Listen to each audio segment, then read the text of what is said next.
Now, this is the segment, let's face it, that we have been very I've been hanging out for it all day. we might have spoken to the Prime Minister, we might have spoken to Peter Dutton, it might be election day, but this is what we're here for. It is the online debate that no one saw coming. TikTok phenomenon and bakery owner Brooke Bellamy accused of recipe plagiarism by fellow cooking star Nagi Mehashi. That's right. So to understand why these allegations have become such a big deal, let's take a look back at their very beginnings. She's the self-taught baker who turned her humble little Brisbane bakery into an internet sensation. It's 5 a.m. I have 3 hours to bake as many cookies as I can. Since 2022, Brooke Bellamy has been building her cookie empire one TikTok at a time. Today I'm going to share with you the cookie recipe that broke the internet. With a cult online following and snaking queues of people lining up for a taste, the love for Brookie's Bakehouse is only growing. Her first book was a smash hit. But Brooke isn't the only one making waves with her mouth-watering recipes. The chew factor in these cookies is unbelievable. In 2014, Nagi Mehashi left her job in finance to pursue her passion for food.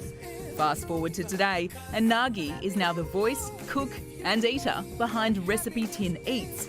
There's sandwiches and then there's hot ham and cheese sandwiches. Her fast yet creative and fresh recipes winning over millions of fans.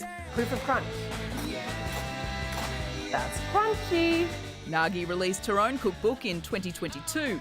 Now she's locked in a plagiarism battle, accusing Brooke Bellamy of recipe theft, claims which Bellamy firmly denies. It's hard to know which way the cookie will crumble on this one. Alison Petrowski, You liked stop it, it. That was unbelievable. Joining us now to weigh in is Today kitchen expert Jane de Graaf. Jane, as always, lovely to see you.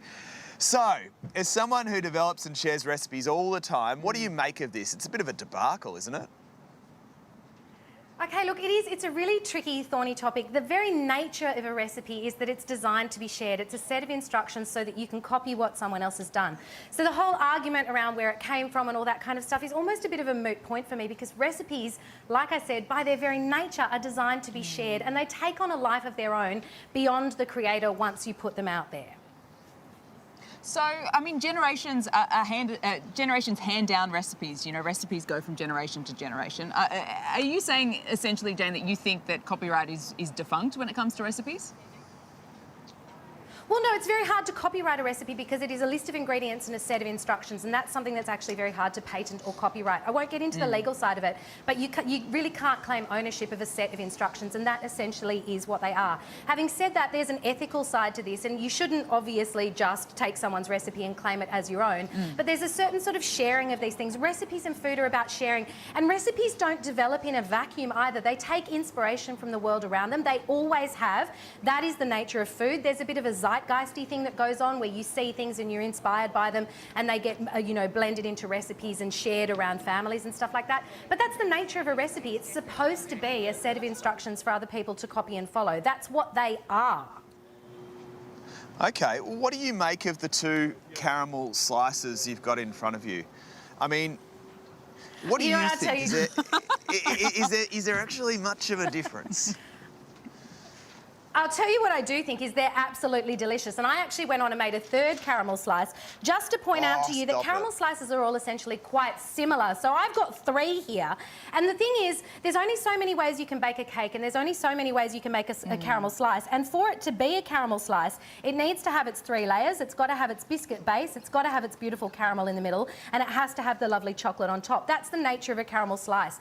These recipes have been around for a really long time. Caramel slice, it has Scottish roots called millionaire slice. It goes back a really long way, and the same goes for the other recipes that are in question here. The baklava also has a really, really long history too. They're not the first versions of these recipes, and I'll tell you the one thing that I do know about all 3 of these is they're absolutely delicious, and they are all beautiful versions of a caramel slice. But they are similar, and that's kind of the point. That's what makes a caramel slice a caramel slice. They have to be, by their very nature, quite similar. Look, I still think it needs settling. It does, and I think all caramel slice is good caramel slice. Now, we've got, Jane, you've teleported some here for us. So we have, Nagi's recipe says you can use milk or dark chocolate, so we've used dark with that one to just to decipher between Yeah. the two. And Yeah. these are Brooks here. But you know, it's not just Clint and I who are No. going to be doing the taste testing. We No. thought while we had him, we needed to bring in Broncos Come legend on, big Sammy fella. Friday. Thank you. He's going to help us You make thought an I was- exciting vote. You thought I was an expert on rugby league. I'm an expert on. You dive in. We're all on going to have. camel We're slice. going to try Nagi's the first. OG. All right.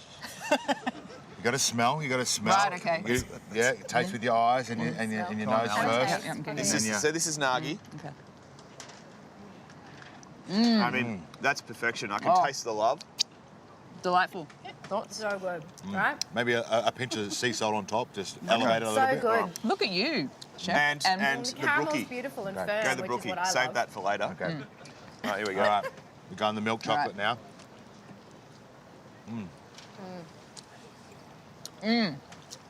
It's So unbelievable. The caramel's I'm so lovely glad and we had firm, this which is debate. what I love. Look at the way it's all holding together. I do think the dark chocolate, maybe it's a nostalgia thing from my childhood. I always think of dark chocolate Yeah. on caramel slices. Yeah, yeah. For me, I think maybe Nagi's just has the I mean, I don't think we need to vote. No. They're both excellent. I I'll wanna hear need what- to finish the whole plate, and then I can make a decision All after right. that, I think. Well, case settle. kind of. but they taste we're gonna, we're going to continue eating these, and I'm we'll gonna- let Lizzie Pearl take Well, over. I'm You gonna give her one? Here, you got some? Here you go. Here's one. Oh, I've got two. You got two because you need to Thank decipher. you. I'm going to have to share them with my new friends here.